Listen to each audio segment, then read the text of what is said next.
How do we make big changes?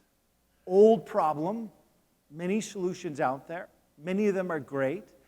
I'm not here to really tell you those old solutions. I actually want to push your thinking a little bit. So in this book we wrote just in the last year with my collaborators, one who was the head of innovation for a Fortune 50 company, the other an applied neuroscientist, we said, well, let's take a look at all those kind of old tools for change, but let's apply some behavioral science. We have several decades now of thinking about how does the brain work. If we apply that lens, what kind of tools would we come up with? And after applying that lens, some of the tools we came up were new. Some of the tools we came up with were old, but we saw them in new ways. So, to introduce this, let me tell you a story about the transformation of a very typical company. So this isn't like Amazon or Google or something like that. This is a representative of many big companies. They're a retailer. In fact, they're a do-it-yourself retailer. They sell hammer and nails and paint. So this is the kind of, by the way, I will say this is 2012 that we're thinking, the beginning of this story. And they're in a very common situation. They're the number 2 player in the market, so they're not number 45. They're successful. Why? We're doing well. Why do we really need to change? They have limited opportunities for geographic expansion. And perhaps most challenging of all, they're public too. So they have this quarterly earnings pressure. And whenever a company's public, they say, oh, Nathan, we'd like to do something big, but how do we can't, we've just got to deliver results every quarter. We can't get permission to do it. So 2012, this is exactly the kind of company that we would probably predict, let's fast forward to today, that everything would be the same. Now, I'm going to tell you a little bit of a wild story of their journey, and I'm going to unpack some of how we overcame some of the common barriers to change. So some of the common barriers to change are, number one, incremental thinking. We just kind of think the world tomorrow will be the same as today. We don't really take the time or energy to imagine what's possible in our lives or in our companies. Number two, the routines and habits of the way we've been doing things. And number three, the fear of stepping into the unknown. I mean, it's just so terrifying to do something new.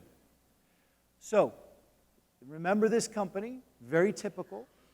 Fast forward to today, it looks really different. So, for example, they have robots in stores taking inventory. It turns out that there's about a 60 to 70% error rate when humans take inventory. The robots are cheaper, faster, more efficient, more accurate, and relieve people of this job they hate to do. They've put the first store in space with a partner on the International Space Station. They're building external exoskeletons, essentially lifting assistance suits that about 30 different partners are interested in buying. They've built some of you remember the 3D printing kind of excitement? They've actually built the world's largest 3D imaging company and discovered where the value lies. So they're creating a lot of value, making a lot of money off of that. For example, they found that using their 3D imaging capability, if they take something they're selling and put a 3D image of it online, they boost sales 50% right away. So they're actually creating value from this. And something they were working on was, this is kind of crazy, they built an augmented reality phone. So augmented reality is where you can take a digital image and impose it on your physical world. So the idea here is you point it at your room and you can choose what kind of paint color you want, or what would it be like to put this refrigerator in the space. They built this with Lenovo, and they sold out. So imagine, before I tell you how fast they sold out, imagine if I said, I got a great new business idea for you. Let's build these augmented reality phones. Let's sell them for $500.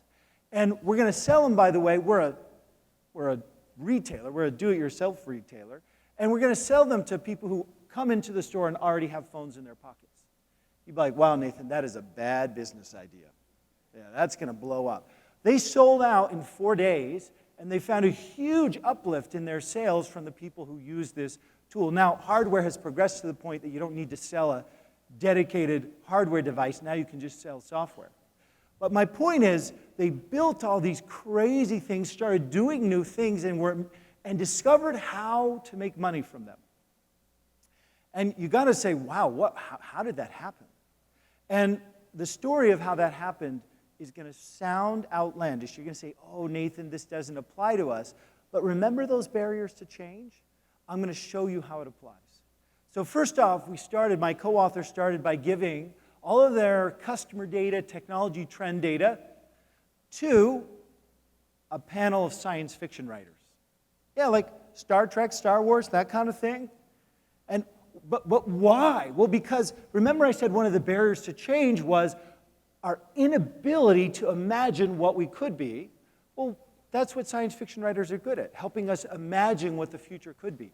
Then what they came back with were stories, narratives, with characters and conflict and resolution about how customers would face a dilemma and how this company could help them solve that. And then we packaged those stories together. We synthesized those into one narrative that we then told as a comic book. And trust me, this was quite terrifying to hand out a comic book to the senior executive leadership team. The CEO was an accountant, and we love you accountants, but we don't normally think of you as the ones most willing to entertain a crazy new idea, right? And by the way, that's probably a good thing, for our financial stability. But what happened is that as they read the story with these story of a customer trying to figure out, how do I do a remodel? Like, I'm overwhelmed. And how they could use the tools this company could create, like that augmented reality phone, to overcome that hurdle, which, by the way, was a $70 billion opportunity. Then suddenly they went from saying, well, we couldn't do that, to being like, we can't miss out on this opportunity. How do we do it? And now to execute on it, I'm not saying they should become an augmented reality company. They actually worked with uncommon partners to help them execute this journey. And one of the uncommon partners, by the way, was my other co-author, who's an applied neuroscientist. And so he literally put these high-resolution EEG headsets on people's heads and would test how they responded to the story, the customers, the leadership team. How do they respond to the story? And how do they respond to the prototypes? And you may be saying, wow, Nathan, that's cool, but I definitely don't think Amadeus is going to do high-resolution EEG. And that's fine, because underneath it, all we're really talking about was how do we run an experiment that helps us to get the data to know which direction to go. You don't need this stuff. I mean, we used it because we had this great co-author, but we're working with other companies. I was just in San Francisco with my co-author, and IKEA's about to make a big announcement about how they use these very tools to completely transform their strategy. So look for that in March. By the way, so you know this isn't science fiction, here are some really bad pictures of me getting wired up. And yeah, my wife says, don't show that picture, that's really bad, but that's okay. I'm just showing you that it's real. But okay, I told you a crazy story, but what's under the hood? Remember the 3 barriers to change? Incremental thinking, habits and routines, and fear of the unknown? All we were doing is trying to use some tools to overcome those. So what am I doing here? You're the leaders in Amadeus Hospitality. I'm trying to help you remember these barriers and ask yourself the question, how am I going to help the people I lead as we go through this transformation, as we step into this big new opportunity? How do I help the people I lead to overcome these things? Because guaranteed, they're going to face these dilemmas. And I'll give you, again, to push your thinking, this isn't the only answer, but just give you a few ideas. So I'm going to talk about strategic narrative as a tool to overcome incremental thinking, some bottleneck breakers to overcome habits and routines, and this idea of artifact trails and future KPIs to overcome the fear of the unknown.